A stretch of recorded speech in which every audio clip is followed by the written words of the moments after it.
Gracias por continuar con nosotros en este día de actividades, el tercer día de la Semana de la Seguridad Social 2017 en el Senado de la República. Como resultado del desarrollo de 4 encuentros de seguridad social organizados por el Senado mexicano en años anteriores a este 2017, y desde luego gracias a la participación en estos eventos de especialistas en el tema de la seguridad social, de académicos, de funcionarios públicos, de dirigentes sindicales y de organizaciones, así como también de legisladoras y legisladores, la Comisión de Seguridad Social del Senado de la República de esta 63ª legislatura presenta el día de hoy y en el marco de este evento el libro Seguridad Social en Salud, Pensiones y Desempleo, miradas desde México y América Latina. Un libro que refleja una importante participación de mucha gente, entre ellos muchas y muchos de ustedes que asistieron a estas semanas de la seguridad social aquí en el Senado de la República. Para el panel de presentación de este libro están con nosotros y les damos la más cordial bienvenida el maestro Humberto Hernández Haddad, la maestra Leticia Treviño Saucedo, el doctor Hernán Gómez, la doctora Gloria de la Luz Juárez y el licenciado Saúl Escobar Toledo. Y desde luego continúa con nosotros para moderar este panel de presentación del libro, en nombre de la Fundación Friedrich Ebert, que como decía a ustedes, es coadyuvante en la organización de esta Semana de la Seguridad Social, junto con la instancia convocante, la Comisión de Seguridad Social del Senado, que preside el senador Fernando Mayans. Está con nosotros la licenciada Inés González, a quien reiteramos nuestro agradecimiento por su participación y le cedemos la palabra. Gracias, muchas gracias. Bueno, siempre los tiempos nos corretean, así que vamos inmediatamente a la presentación de este importante libro que corresponde a la memoria de 2 años de la Semana de Seguridad Social de 2013 y 2014. En este libro, que ustedes van a tener un ejemplar, es un libro bastante gordo, bastante pesado, pero ocurre que en él participan alrededor de 38 autores. Con eso les voy a motivar para que ustedes puedan abrir el libro y leer cualquiera de las ponencias, de los artículos que en él vienen, que son breves. Y la ventaja del libro es que, bueno, no tenemos que leerlo como se hace cualquier novela desde el principio y así sucesivamente para llegar al final. Podemos abrir el libro y leer cualquiera de los temas que nos apetezca leer. Muchas gracias por esta oportunidad de estar moderando esta sesión. Voy a leer, conforme voy dando la palabra, a nuestros comentaristas. En este panel solo tenemos a un autor de los 38 que aportaron conocimiento en este importante texto. Tenemos al Humberto Hernández Haddad, es el autor de esta obra, es uno de los autores de esta obra. Nuestros 4 invitadas harán comentarios en su calidad también de expertos, de especialistas en el tema. Dicho eso, voy a leer muy brevemente y me voy a permitir resumir las semblanzas de nuestros invitados e invitadas por razones de que preferimos escucharlos, escuchar su opinión, sus ideas respecto de la obra, a leer su larga trayectoria, que muchos de ustedes ya conocen a nuestros especialistas. Solamente decir que Humberto Hernández Haddad también fue en algún momento de su trayectoria profesional senador de esta de esta importante Cámara y obviamente es un especialista muy importante en el tema de seguridad social. Vamos a dar a Humberto Hernández Haddad la palabra hasta por 10 minutos para que haga sus comentarios. Muchas gracias, licenciada Inés González. Veo equidad de género en esta Cámara, 3 distinguidas damas y acá nosotros 3 ponentes para platicar ahora de algo que da continuidad a lo que expusieron los representantes de Argentina y de Uruguay esta mañana y el día de ayer, el caso de la República de Chile. Realmente esta 5ª edición de la Semana de Seguridad Social en el Senado de la República sienta un importantísimo precedente para la vida institucional del Congreso de la Unión, abordando temas de trascendencia, en donde los partidos políticos quedan relevados de sus colores. Si alguna zona de la vida de México se vuelve un punto de confluencia y preocupación común de todos los partidos, de todas las ideologías, es contestar a la interrogante: ¿qué va a hacer México con su sistema de seguridad social? Porque el reloj no se detiene y hay todos los días una cuenta demográfica que nos lleva a hacernos la pregunta a todos los mexicanos: ¿va a cobrar nuestro país el bono demográfico o lo va a convertir en un pagaré social como deuda futura? Estamos a la mitad de una transición demográfica que consiste en que hoy la mayoría de población activa en edad productiva permite avanzar en la capitalización, creación de nuevas oportunidades de reservas para la seguridad social que el país requiere para cuando a partir del 2030 el reloj del envejecimiento poblacional lleve a cuentas nacionales cada vez más costosas por el simple avance del tiempo, porque el avance de las enfermedades crónico-degenerativas en una población que inexorablemente va a envejecer hará que el país revise sus cuentas nacionales. Veo en este libro, magistralmente bien estructurado y merecen un especial reconocimiento y agradecimiento quienes lo hicieron posible, en la Comisión de Seguridad Social, el senador presidente, doctor Fernando Mayans Canaval, el secretario de la comisión, el señor senador Isaías González Cuevas, apoyados por un magnífico equipo que aquí demostró con varios meses de trabajo un gran amor por la seguridad social. En primer lugar, la maestra Odilia Ulloa, a quien le agradezco su esfuerzo muy profesional.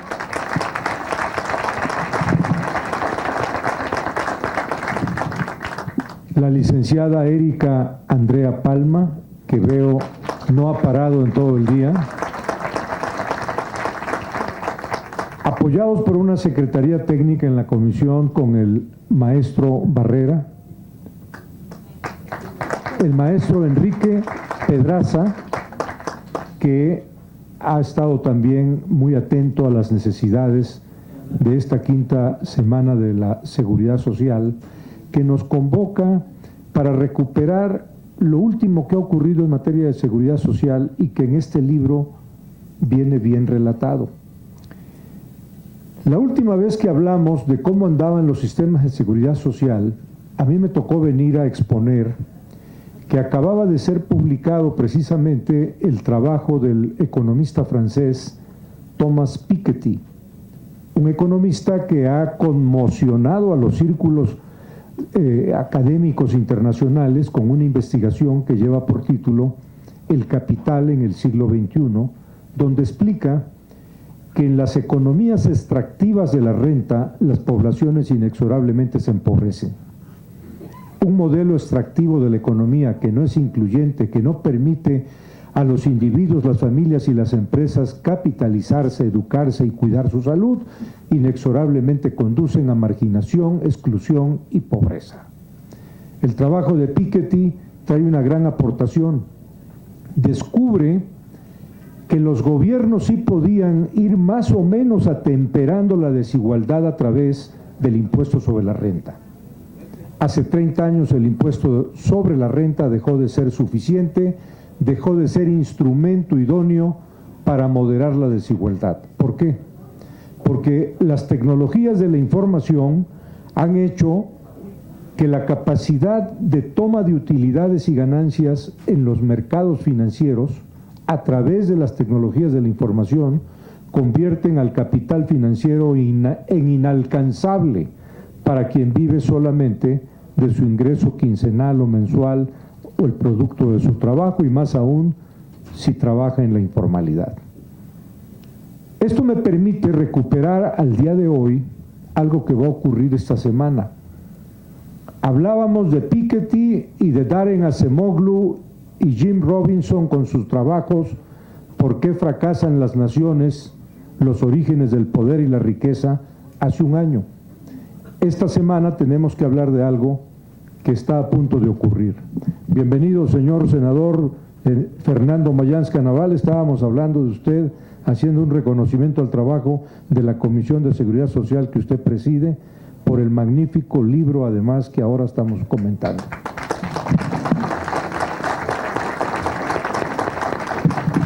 ¿Qué es lo que va a pasar esta semana? Estemos ya preparados. Viene el anuncio sísmico de una reforma fiscal en los Estados Unidos que está inspirada en ideas que se creían ya olvidadas y vuelven con una singular fuerza política. Son las ideas de la economía ofertista, el llamado Supply Side Economics, creado por el doctor Arthur Laffer, creador de la curva de Laffer. Para quienes han estudiado macroeconomía saben que el destino de la humanidad ha estado en las últimas décadas oscilando entre la curva de Phillips, el economista neozelandés que descubrió que hay una relación estrecha entre la oferta, la demanda y la inflación, y este nuevo producto intelectual creado por el doctor Arthur Laffer, convertido en la economía ofertista, y que esta semana va a llevar al gobierno de los Estados Unidos a hacer el anuncio de una reforma fiscal profunda, radical, que pretende bajar al 15% el impuesto de las corporaciones y empresas, y que va a ocasionar un impacto en el empleo. ¿Y por qué nos interesa en materia de seguridad social, de bienestar social, prestarle atención a ese tipo de medidas?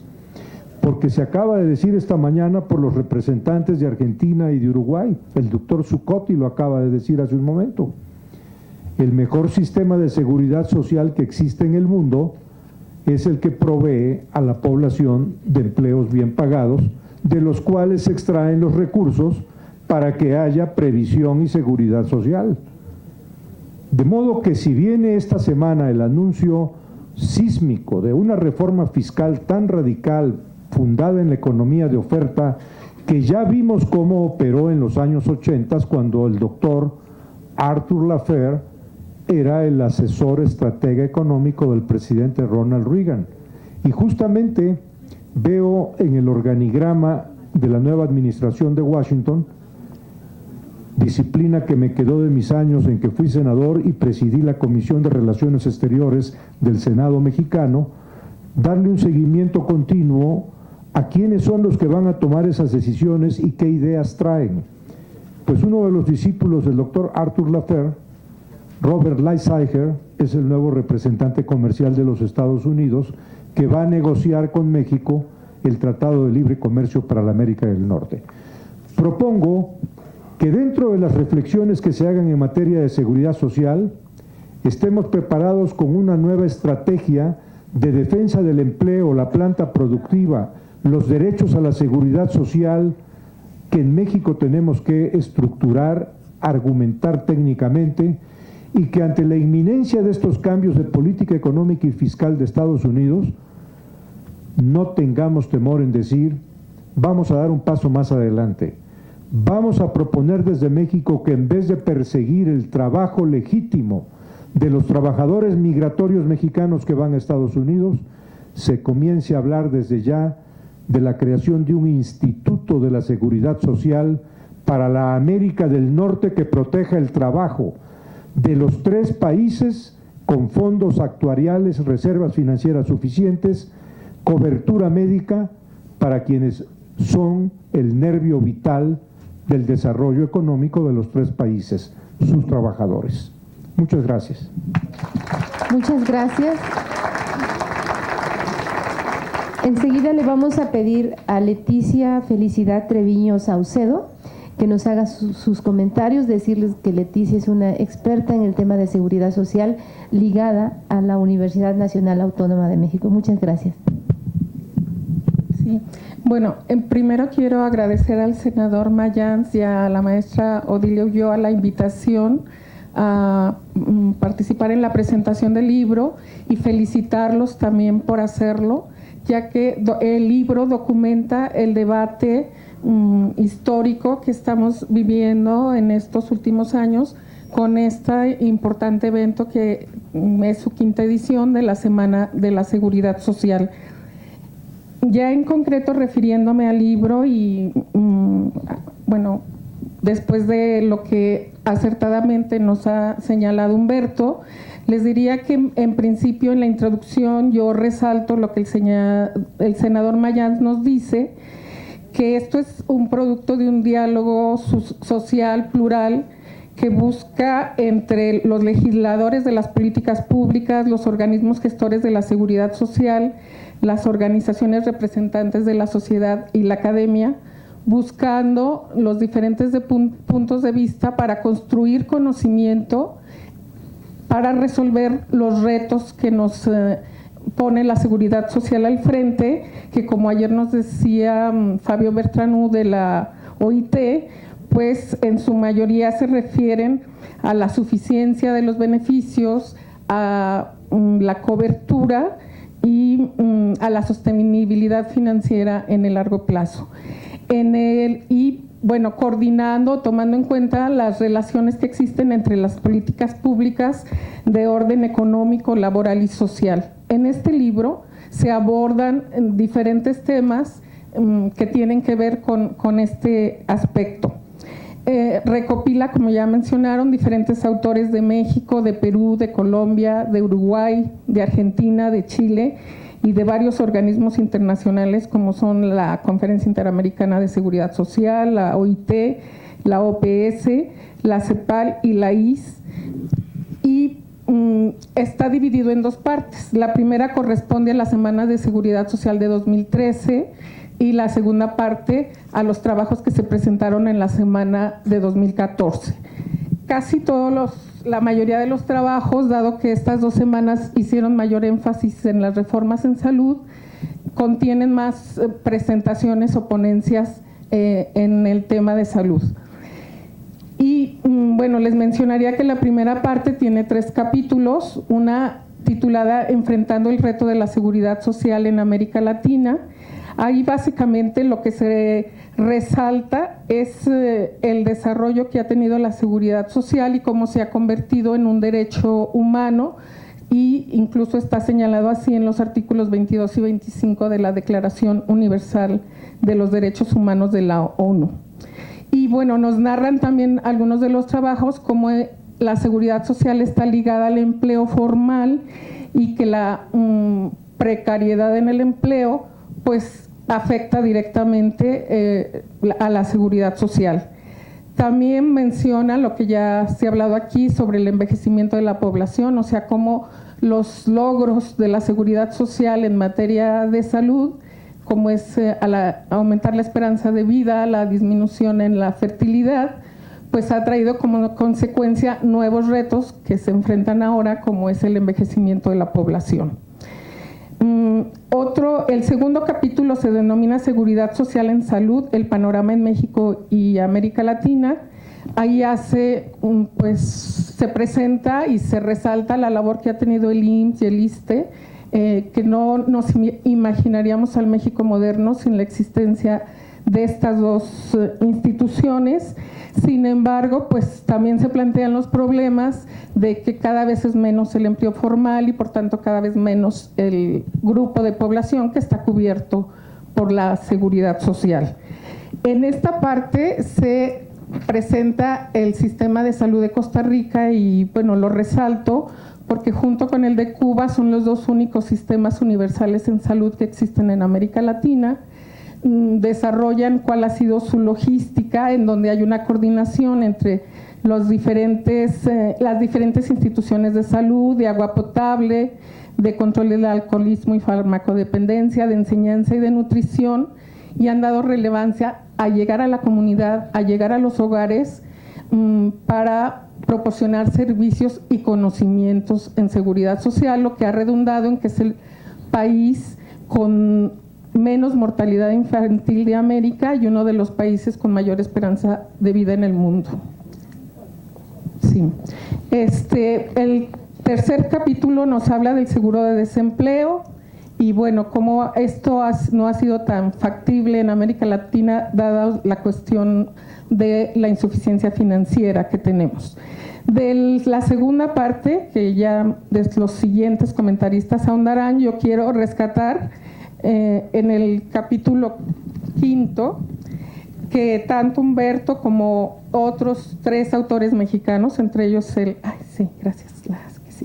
el maestro Briceño, a quien se le rindió un homenaje el día de la inauguración, nos hacen una recopilación de los conceptos de seguridad social, qué es seguridad social y qué es protección social, que se utilizan indistintamente, pero no son lo mismo, y el libro nos lo explica bastante bien. También qué es un seguro social, que es enfrentar en forma colectiva los riesgos. Nos hablan de los principios de la seguridad social, resaltando la solidaridad, de la que se ha hablado bastante en estos días de la semana, y sobre todo también nos hablan de cómo durante toda la historia de la humanidad, pues es hasta el siglo XX que se formaliza como un derecho humano la seguridad social, pero que nació en Alemania y después el nuevo modelo en Inglaterra con Beveridge, buscando la salud de los trabajadores para que fueran más productivos, o sea, para el crecimiento económico de los países. Finalmente, por cuestiones de tiempo, no abordo los demás capítulos, únicamente quisiera, resaltar también las conclusiones que señala el senador Mayans en cuanto al compromiso de un mayor trabajo hacia el conocimiento en seguridad social. Y esto quiero rescatarlo porque el afrontar las reformas que nos exige la seguridad social implica la construcción de nuevo conocimiento, ya que el envejecimiento de la población es un hito en la humanidad. Es la primera vez en la historia de la humanidad que un gran porcentaje de la población llega a la vejez. Y esas reformas, esas soluciones, pues son complejas, un entramado, ya que requiere diferentes soluciones para los diferentes grupos de población, para los jóvenes, para los que están en edad productiva y para los adultos mayores. Cierro con estas palabras del senador Mayans, de las conclusiones en el libro, que la protección de la seguridad social está en los jóvenes y que el tiempo nos alcanza, hay que hacer reformas, hay que seguir desarrollando, no involucionando la seguridad social en México. Y para eso también quiero rescatar las palabras ayer de Luis Mesina de la epistemología genética, un gran educador que fue Jean Piaget, nos resalta la importancia de construir conocimiento, y ese debe ser en la infancia, de incluir la seguridad social también en los programas, en el sistema educativo nacional, para aprender a ver de largo plazo, para aprender a ahorrar y para poder tener prevención en la salud, que es a la prevención lo que apuesta las reformas que plantean y que se estudian en el libro, dada la insuficiencia de los recursos financieros, para dar una cobertura integral a toda la población. Con esto concluyo y muchas gracias. Muchas gracias a Leticia Treviño.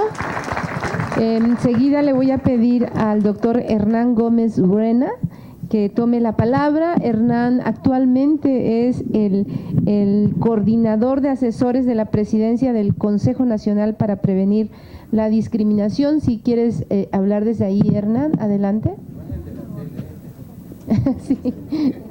Adelante, Hernán. Muy buenas tardes, senador, gracias por la invitación, Odilia también. Es un gusto estar por segunda vez consecutiva en esta semana de la Seguridad Social, que es un esfuerzo muy importante del Senado y de la Comisión de Seguridad Social, que me da mucho gusto que se lleve a cabo con esta continuidad y con esta nutrida participación de ponentes y de público. El día de hoy comentamos este libro que en general creo que presenta estudios sumamente ilustrativos sobre los retos que enfrenta la seguridad social. Desde CONAPRED consideramos que es importante resaltar la urgencia de reflexionar sobre un tema ausente en los textos recopilados, que es precisamente el de la igualdad y la no discriminación. La vez pasada que estuve aquí venía con el traje de funcionario de CEPAL, entonces hablé de un tema diferente. Hoy quiero, con la camisa puesta del CONAPRED, hablar de este asunto que creo que en general el libro no lo aborda, salvo un texto de Carlos Paolucci, creo que es, sobre, se llama La seguridad social y las poblaciones vulnerables, que es el único que más o menos trata estos temas. Pero en general la mayoría de los estudios en el libro deja de lado un fenómeno toral, que es el de la discriminación y cómo se expresa en la seguridad social. Creo que es un tema, senador, que sería importante que la Semana de la Seguridad Social lo trabaje. Se ha trabajado de una u otra manera, pero me parece que requiere ser analizado de forma más integral. Y podemos pensar en un sinnúmero de casos particulares, desde los pueblos indígenas, pasando por las comunidades afrodescendientes, las personas que viven en comunidades rurales, las personas adultas mayores, las que viven en situación de pobreza o las trabajadoras del hogar, que son solo algunos ejemplos que voy a intentar reseñar y comentar a lo largo de esta breve intervención. Lo que quiero proponer es que en materia de seguridad social, la adopción de una propuesta discriminatoria sería una herramienta analítica y política útil para abatir los rezagos existentes y muchos de los problemas que enfrenta la seguridad social. Debemos ver que la discriminación es un fenómeno estructural en nuestra sociedad que refuerza la desigualdad social. Históricamente hablando, ciertos sectores de la población se han mantenido atrapados en círculos que los excluyen de los espacios de poder, y vemos cómo la discriminación es una causa de la pobreza y al mismo tiempo, es decir, que la discriminación genera pobreza y que la pobreza genera discriminación. Una persona es discriminada por ser pobre y al mismo tiempo, por el hecho de ser pobre, es discriminada. Y la pobreza y la discriminación genera fenómenos de pobreza intergeneracional, como la que sufren las comunidades indígenas en nuestro país, que es una de las pobrezas más difíciles de superar. Estos ciclos de exclusión vemos que se refuerzan en el ámbito de la seguridad social. Mientras que 4 de cada 10 personas no indígenas hoy están afiliadas a algún servicio de salud por medio de su empleo, la proporción apenas rebasa a 1 de cada 10 entre las personas indígenas. La seguridad social es muy, muy baja, la tasa de afiliación entre las personas que viven en pueblos y comunidades indígenas. Y algo muy similar ocurre con las personas afrodescendientes. Hoy precisamente Comisiones Unidas, la Comisión de Puntos Constitucionales y 2 comisiones más, pusieron una discusión muy relevante sobre el reconocimiento constitucional de los pueblos y comunidades afros, y es importante destacar ahí que aquí también hay grandes carencias en la seguridad social. En los 100 municipios con más población afro-mexicana, vemos que 8 de cada 10 personas afro en dichas localidades están anotadas en el Seguro Popular. 8 de cada 10. Es decir, y si vemos el resto de la población es cerca de la mitad los que tienen seguro popular. Y esto es un tema claro de desigualdad de trato, porque no es lo mismo pertenecer al IMSS, que atiende más de 12,000 diagnósticos, que al Seguro Popular, donde se atienden menos de 1,800. Podemos decir entonces que el aumento en la afiliación, que a decir de varias y varios autores en el libro ha sido el énfasis del gobierno federal, da muy pocos beneficios a aquellas poblaciones que históricamente han enfrentado mayor discriminación. Es por ello urgente que tanto en la sociedad civil como en el Estado coloquemos este tipo de desigualdades al tope de la agenda. En el caso de las personas adultas mayores, también vemos que hay un fenómeno de desigualdad de trato entre quienes reciben pensiones por medio de la seguridad social y quienes reciben programas sociales. Que sabemos que quienes reciben programas sociales siempre son las personas más pobres, y que el valor de las pensiones que reciben es hasta 52 veces más bajo que el de las pensiones. El valor es hasta 52 veces más alto que las pensiones de los programas sociales. El monto que se otorga bajo el Programa Federal de Pensiones de Adultos Mayores, por ejemplo, no alcanza siquiera a cubrir la canasta básica alimentaria. Aquí hay otro fenómeno de discriminación que es necesario analizar. Sabemos que las personas que viven en pobreza son menos propensas a recibir una pensión en general, y que cuando la reciben, esta tiende a estar sujeta a la discrecionalidad de los gobiernos. Vale usualmente mucho menos que las pensiones que reciben las personas con mayores recursos económicos, y no basta para satisfacer las necesidades alimenticias más básicas. Se trata de nuevo de un patrón en el que los sectores históricamente marginados enfrentan una desigualdad de trato. Es importante reflexionar que estos patrones de exclusión no derivan necesariamente de que algún funcionario o funcionaria pública en particular tenga prejuicios contra las personas indígenas, las comunidades afrodescendientes o las personas en pobreza, aunque puede ser el caso, sino que más bien responde a una serie de procedimientos y regulaciones que, incluso sin la intención a veces explícita de discriminar, lo hacen. Esto tiene que ver con un fenómeno, como decía yo, de discriminación estructural, donde el fenómeno de la discriminación está enraizado en nuestras instituciones sin que a veces sea explícita la intención de discriminar. En México muchas veces la discriminación es abierta, como en el caso de las trabajadoras del hogar, que es un caso donde sí, por ejemplo, las leyes discriminan directamente a un grupo de la población, y creo que este es otro tema que sería muy interesante que se analizara a profundidad en la Semana de la Seguridad Social, porque son 2.4 millones de trabajadoras del hogar en nuestro país, es el equivalente a la población de Tabasco, senador, y que casi siempre son mujeres con un empleo muy poco valorado. Este conjunto de trabajadoras, cuyo trabajo es similar a la población de Tabasco y de otros estados de la República, enfrenta leyes explícitamente excluyentes.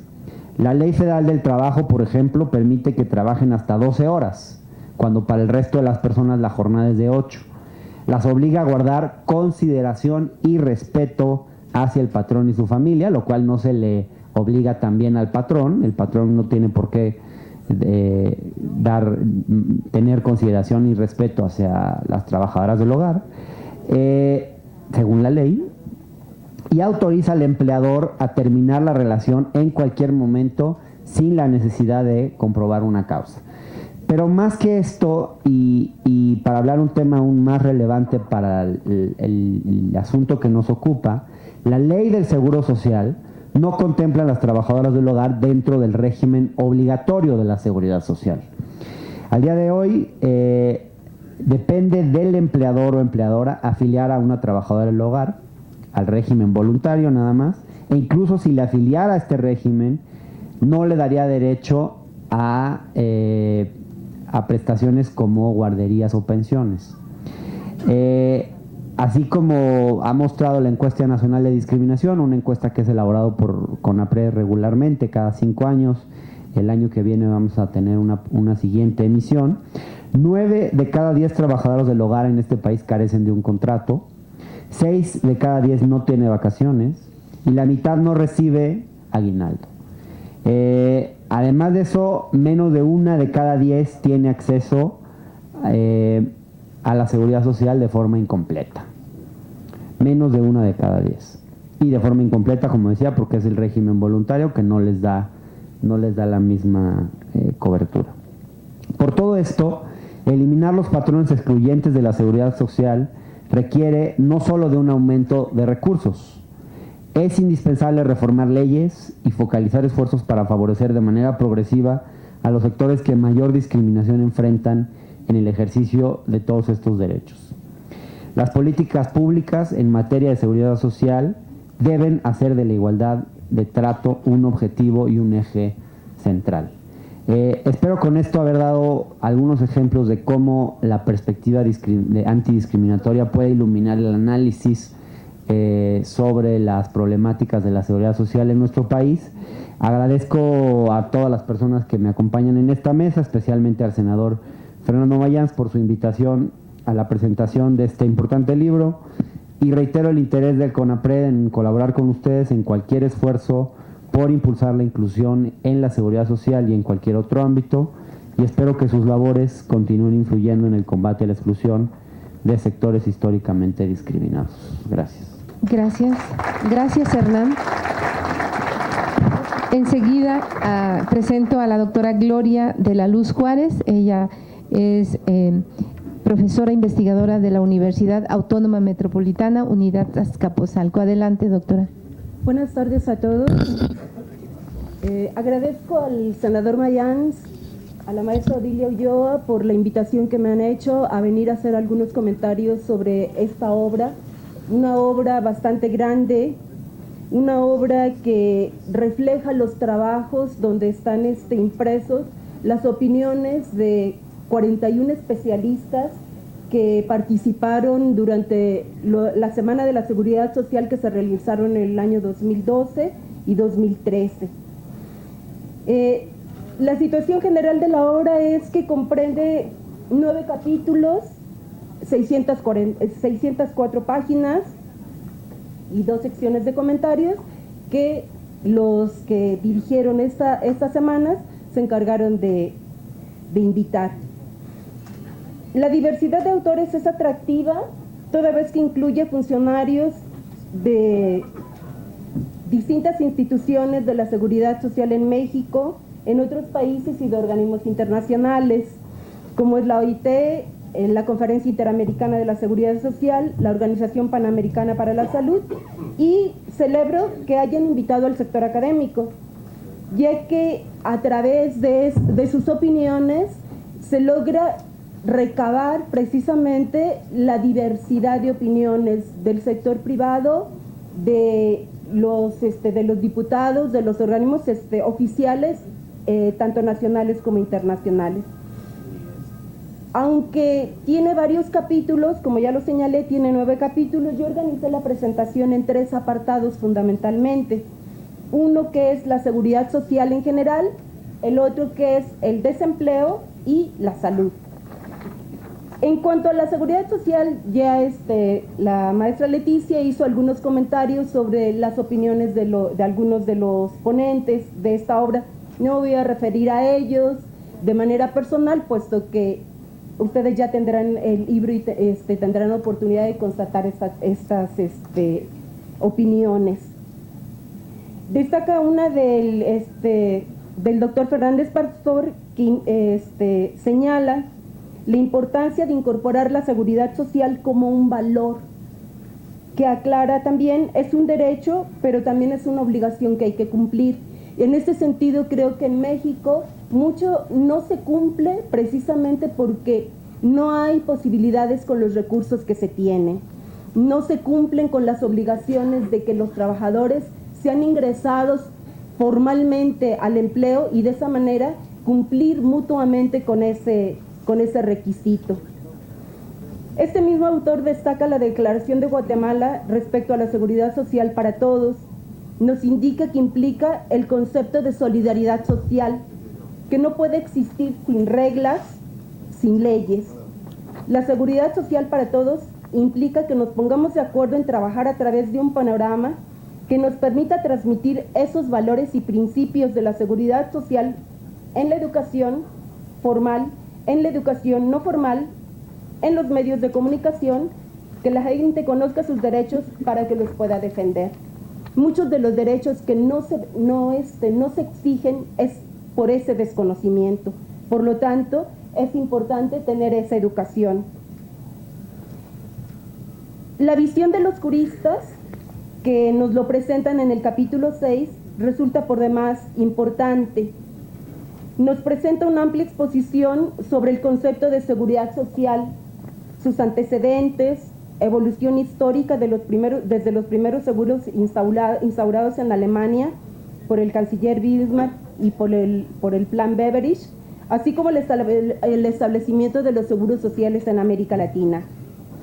Sin llegar a un consenso en la conceptualización, recojo la afirmación del doctor Briceño, que nos plantea que la seguridad social y la salud deben ser consideradas como los primeros derechos, los más elementales del ser humano, y que aquí los panelistas de las diferentes mesas han estado reiterando. En aras del tiempo paso al segundo apartado, que es el desempleo. Se presentan 5 trabajos en esta obra. En estos trabajos se busca conceptualizar en primer lugar lo que es el desempleo y medir el desempleo como tal, y a partir de ello definir lo que es el seguro de desempleo. En general, los trabajos nos presentan el seguro de desempleo como algo a lo que se tiene derecho una vez que uno tiene un empleo formal. Y para ello recojo los datos de Patricia Martínez con respecto a la ENOE que reporta el INEGI. Nos dice que 4.6% de los trabajadores, que en México el 4.6% se registra como desempleo, lo cual es una tasa muy baja. Pero, por otro lado, que tenemos, la realidad nos dice que 6 de cada 10 mexicanos tienen un empleo informal. Por lo tanto, no acceden a la seguridad social. Y el 60% de trabajadores del país perciben menos de 3 salarios mínimos. Sabemos que la canasta básica en el país cuesta al menos 3 salarios mínimos. Y si esa es la realidad que nos están presentando, entonces, ¿quién tendría posibilidades de acceder a un seguro de desempleo? Las experiencias que nos reportan, los análisis que hacen los especialistas en este tema, nos hablan de diferentes seguros de desempleo. El modelo más avanzado es el que existe en Europa Occidental. Encontramos que, por ejemplo, el seguro de desempleo que más prestaciones otorga es en Holanda. No se da ni todo lo que el trabajador ganaba y no es infinito, pero en Holanda sí es infinito. O sea, el trabajador puede estar desempleado y continuamente va a estar cobrando. En todos los demás países son porcentajes. Por ejemplo, el caso de Francia nos reporta que se cubre hasta un 90% de lo que el trabajador percibía. Entonces, ¿qué virtudes tiene el seguro de desempleo? Cubre el ingreso del trabajador cuando por alguna circunstancia se queda desempleado, pero no es eterno en todos los países. En países desarrollados se aplican lo que se conoce como políticas activas de mercado de trabajo, es decir, se incentiva al trabajador a que permanezca buscando empleo. Se destacan varias experiencias en los casos de América Latina, como es Brasil, Colombia, Chile. También se expone el caso de México, pero nosotros podemos destacar de lo que aquí se presenta, que este seguro que inició en 2007 realmente ha sido una ayuda asistencialista, ya que se entrega un salario mínimo por 6 meses a un trabajador que pierde involuntariamente su empleo, pero que obviamente estaba incorporado al sector formal. El punto más crítico que me parece de la obra que estamos aquí presentando es el problema de la salud. Se viene manejando ya desde hace tiempo una reforma al sector salud y que de entrada vino acompañada cuando se hizo la reforma a la ley del Seguro Social de 1995-97. ¿Por qué? Porque se separaron los seguros. Entonces, se impidió la posibilidad de que un seguro financiara a otro seguro.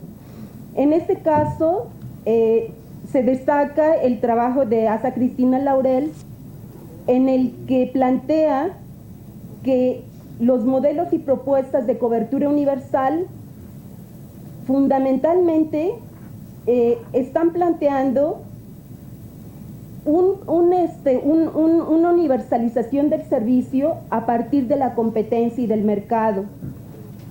El pluralismo de las aseguradoras y las prestadoras de servicios de salud son propuestas que han manejado los organismos internacionales como el Banco Mundial, el Fondo Monetario Internacional, incluyendo a la Organización Mundial de la Salud.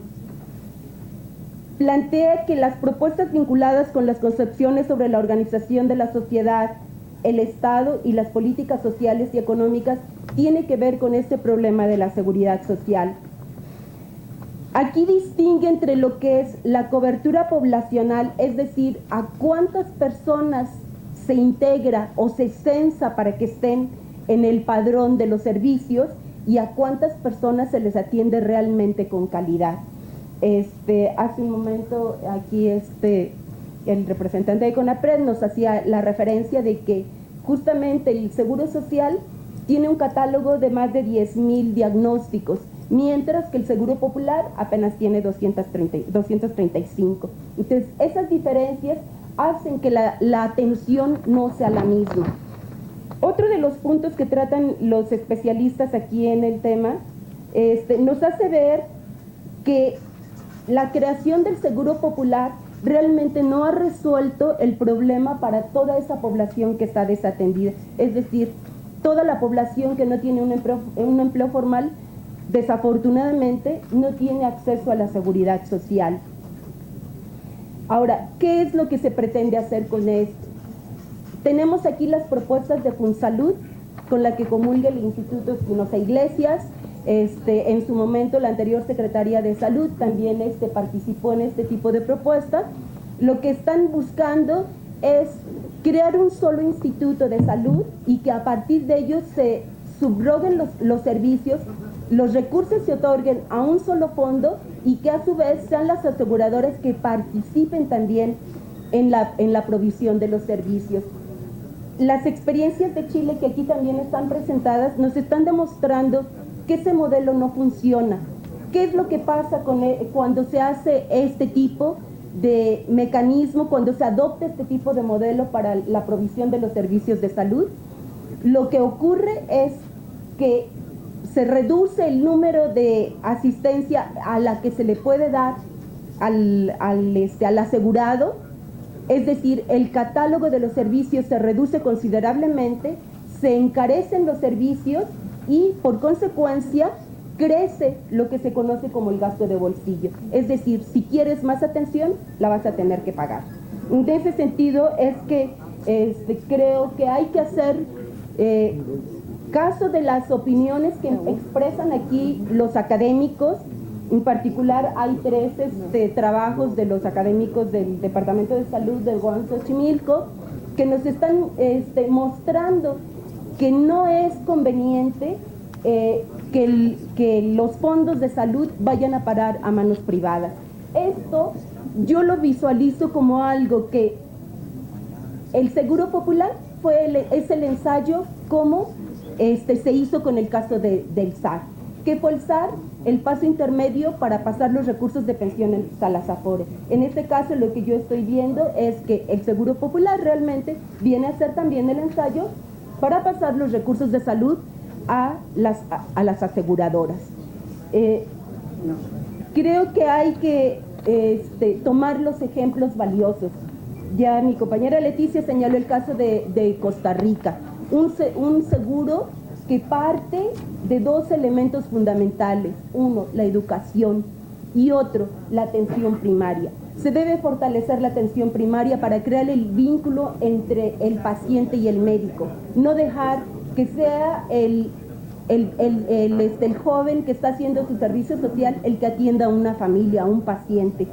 Creo que estas experiencias valiosas son las que hay que recoger, y en este caso considero que aquí el Senado de la República, los diputados, tienen un compromiso fuerte con el país, y que es precisamente no permitir que se privatice el valioso servicio que hemos tenido durante tantos años, y que es la salud.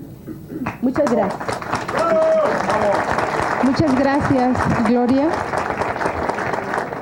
Gracias, Gloria. Enseguida, por favor, le pedimos a Saúl Escobar Toledo que tome la palabra. Solo decir que Saúl es parte del grupo Nuevo Curso de Desarrollo de la UNAM, y también es parte de la Junta de Gobierno del Instituto de Estudios Obreros Rafael Galván. Adelante, Saúl. Gracias. Bueno, estoy aquí para poder hablar más fácilmente, pero también para escaparme un poco de la cercanía de Inés, que me va a callar muy rápidamente. Y contradictoriamente debo reconocer que hay cansancio, es hora de comer, y contra el hambre y el agotamiento es muy difícil ser un buen orador.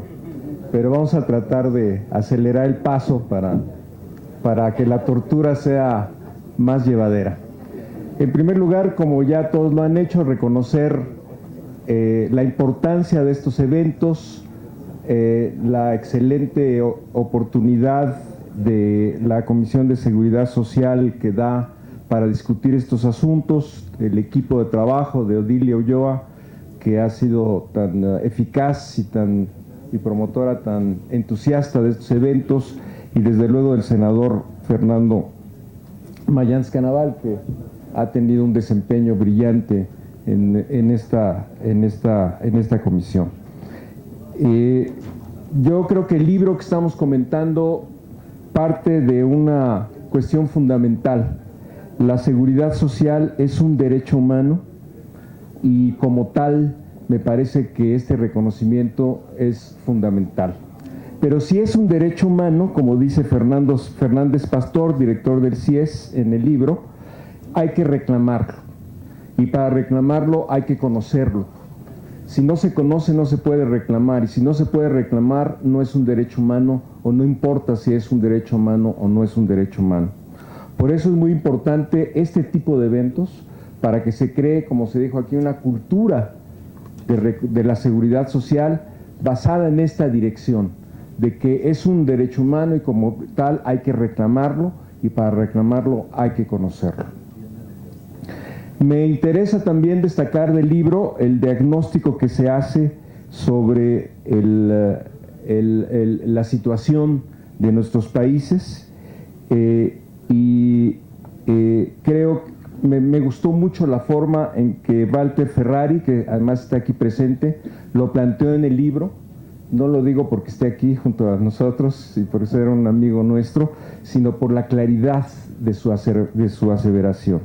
Walter dice en el libro: el problema de fondo de la seguridad social en nuestros países nace del mercado de trabajo.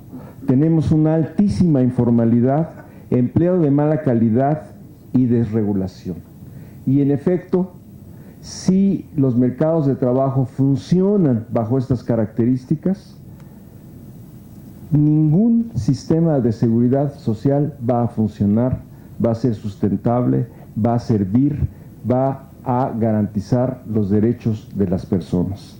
Tenemos que cambiar el mercado de trabajo para hacer que la seguridad social funcione. Y esto lleva a otra discusión que vamos a dar el viernes. Nos han dicho que el problema de la seguridad social es la transición demográfica. Y yo digo que no, que ese no es el problema. El problema de la seguridad social es, como dice Ferrari, el problema de nuestro mercado de trabajo. Porque sí es cierto que hoy hay más viejos que nunca. Es cierto que la tasa de natalidad ha bajado, pero también es cierto que hoy tenemos personas entre los 15 y los 60 años más alta que nunca en la historia de la humanidad. Entonces el problema es cómo aprovechamos ese mercado de trabajo potencial para darles empleos dignos, buenos salarios, estabilidad en el empleo, y si lográramos eso, tendríamos condiciones suficientes para una seguridad social lo más amplia que se puede uno imaginar. Alcanzaría para todo, para seguros de desempleo, para enfermedades, para cuidar a los niños, para todos los seguros sociales que ustedes quieran. Pero si tenemos un mercado de trabajo tan precario como el que existe hoy, eso no aguanta ninguna condición de seguridad social, ni aguanta ninguna viabilidad y financiamiento de la seguridad social. El otro problema que también dice Ferrari es que tenemos un problema serio en materia de sistemas tributarios. Los sistemas tributarios en México y en América Latina son regresivos y requerimos una reforma fiscal profunda. Sin esta reforma fiscal, tampoco vale la pena discutir las modalidades de financiamiento de la seguridad social, porque cualquiera es inviable. Todas requieren mayor aportación, mayor esfuerzo fiscal, sobre todo de los empleadores, sobre todo de los patrones. Pero ¿cuál es efectivamente la tendencia dominante en el mundo? Que los patrones paguen cada vez menos, que tengan menos impuestos, que la carga fiscal para los empleadores sea cada vez menor. Con esa tendencia, con esa idea de reducir los impuestos a los empleadores y a las corporaciones y a las empresas, tampoco es viable ningún sistema de seguridad social, ni para pensiones, ni para seguro de desempleo, ni para salud, ni para nada. Entonces lo que tenemos que hacer es cambiar los mercados de trabajo, las tendencias del mercado de trabajo, y cambiar la fuerza fiscal del Estado. Si logramos hacer eso, entonces podemos construir un verdadero sistema de seguridad social. Y ya lo decían aquí, si en América Latina los mercados de trabajo son deficientes, en México estamos cerca o ya en un desastre humanitario laboral. Y ahí están las cifras del libro que señala, no yo, ni los especialistas y académicos, sino la Secretaría de Trabajo y Previsión Social, y que aquí hace rato se dijeron. 60% del empleo formal, 60% de la población con menos de 3 salarios mínimos, más del 62% sin acceso a los servicios de salud, 4 millones que no reciben ingresos pero trabajan, alta rotación laboral, menos del 15% permanecen más de 25 meses en su empleo, 6 millones de personas entran y salen del IMSS, del Seguro Social, cada año, 50 son renuncias voluntarias. En fin, con esta rotación del mercado laboral, con estos bajos salarios, con esta inestabilidad laboral, pues efectivamente estamos en México en una situación prácticamente de desastre humanitario. Lo dice también Andras Sutov, 48% de los trabajadores lo hacen en microempresas, en servicio doméstico, o son trabajadores independientes, y hay una cada vez mayor efecto de desalentar a las personas a buscar trabajo. Eso explicaría, entre otras cosas, algo muy extraño, que la tasa de desempleo en México es muy baja. Por cierto, además de estos problemas para medir la tasa de desempleo abierta y entender por qué en México es tan baja, teníamos que tomar en cuenta otro elemento, además de la informalidad, que en el libro no se toca, pero que habría que mencionar, ya de aquí se ha hecho de pasada, que es el problema de la migración. No se explicaría en México el mercado laboral y el funcionamiento del mercado laboral y algunos indicadores del mercado laboral, como la tasa de desocupación abierta, si no se entendiera, si no se incluyera también el problema de la migración. Nada más les recuerdo un dato. La población nacida en México que se fue a radicar a Estados Unidos aumentó en 5 millones de personas entre 1990 y el año 2000. Y 2.6 millones de personas entre 2000 y 2010. Es decir, 7,5 millones de personas se fueron del país en estos años, un promedio de 375,000 mexicanos migrantes. 375,000 cada año durante esta época. Pues claro, con esa tasa de migración, pues cualquier población económica, cualquier tasa de desocupación abierta tiene que ser baja. Desde luego que influye la aportación que hicimos a los Estados Unidos de mandarles trabajadores jóvenes, vigorosos, productivos, para que la economía norteamericana prosperara, mientras aquí ese bono demográfico, ese potencial mercado de trabajo, pues simplemente nunca lo utilizamos. Además, en los últimos años, no solo, pero sobre todo a partir de la crisis del 2007, hemos visto que el mercado de trabajo se ha comprimido hacia abajo. Los empleos mejor remunerados han disminuido y ha aumentado el número de empleos peor pagados, es decir, los salarios más bajos. Los salarios más bajos quiere decir, los salarios más altos quiere decir más de 5 salarios mínimos, que han disminuido dramáticamente en los últimos años y en lugar de ellos han aumentado el número de empleos que ganan de 1 a 3 salarios mínimos, es decir, lo indispensable para vivir o por debajo de la línea de pobreza laboral. Necesitamos entonces cambiar la política laboral. Esto es lo que necesitamos, una nueva política laboral, no sistemas de seguridad social basados en reformas que siguen propiciando y aumentando la desigualdad y la pobreza laboral como los sistemas individuales que se impusieron desde 1995 en México. Una nueva política laboral que permita cambiar los salarios, mejorar y darle estabilidad a la ocupación y además un sistema que se cumpla la ley, porque en este país las leyes laborales no se cumplen. No se cumple porque no hay inspección del trabajo.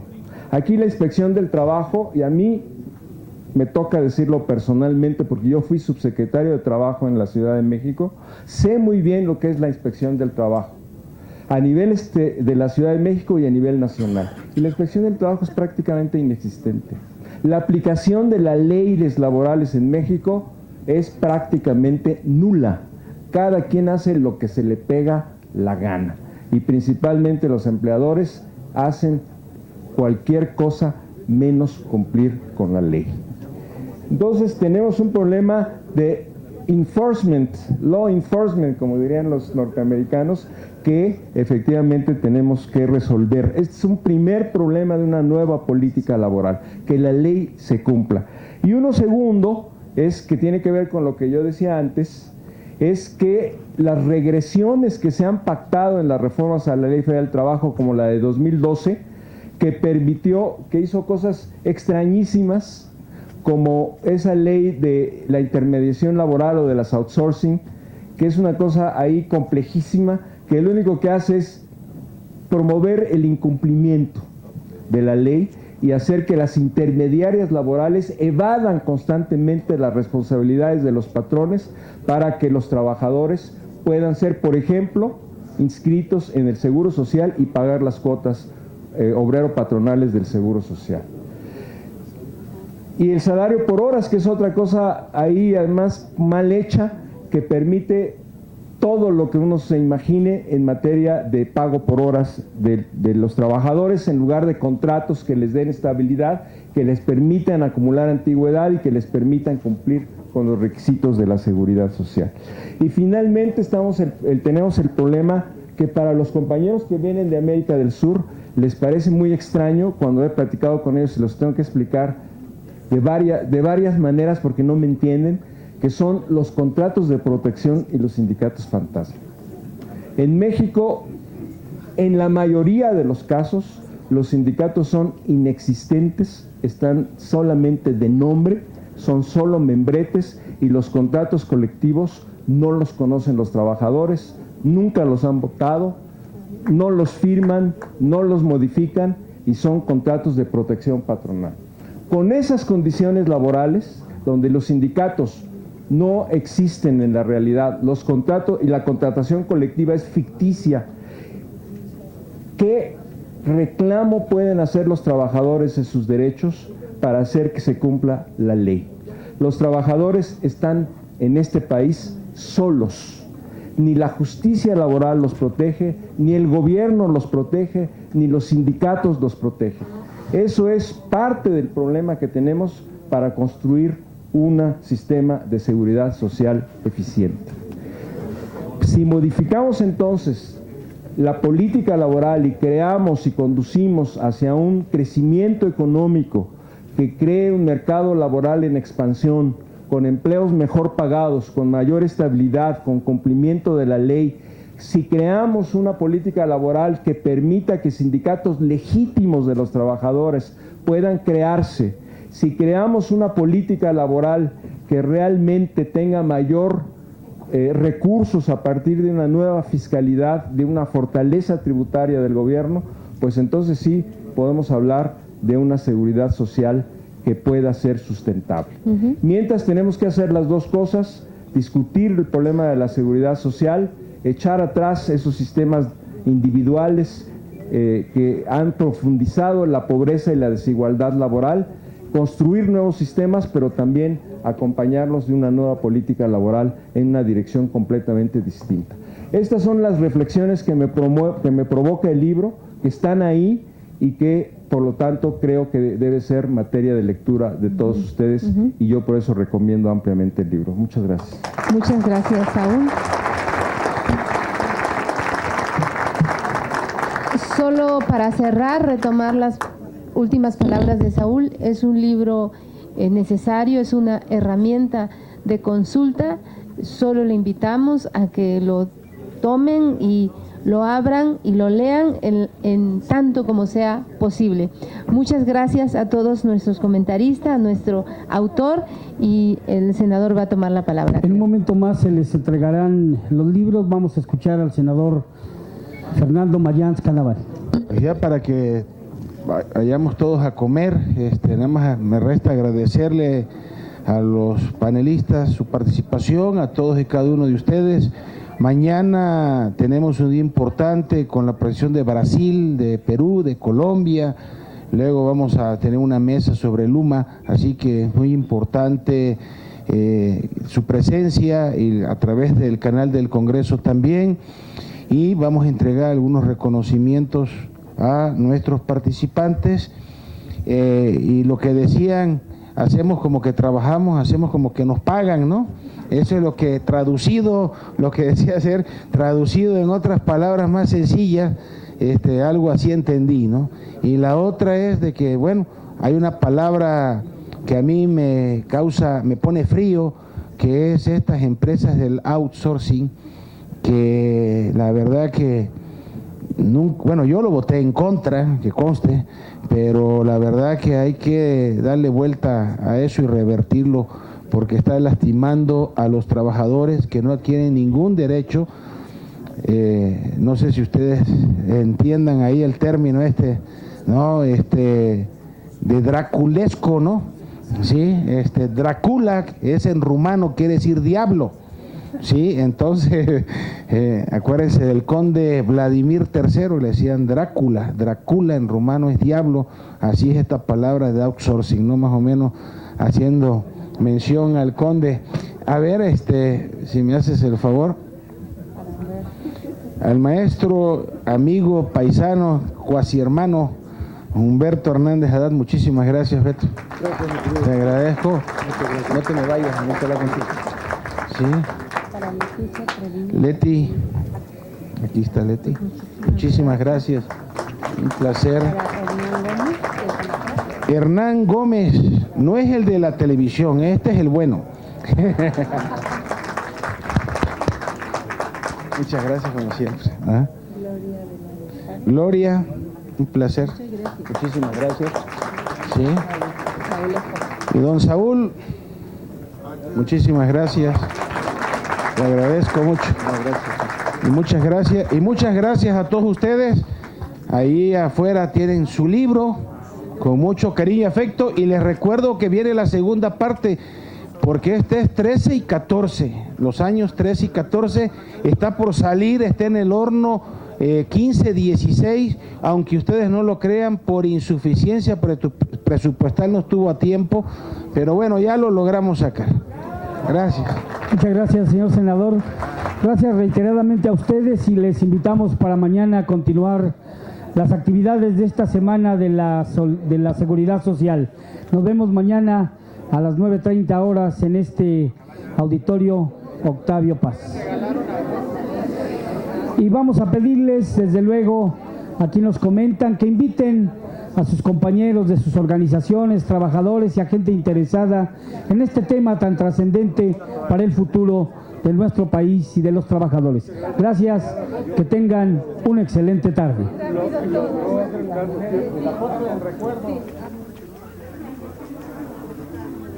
Gracias, cabina.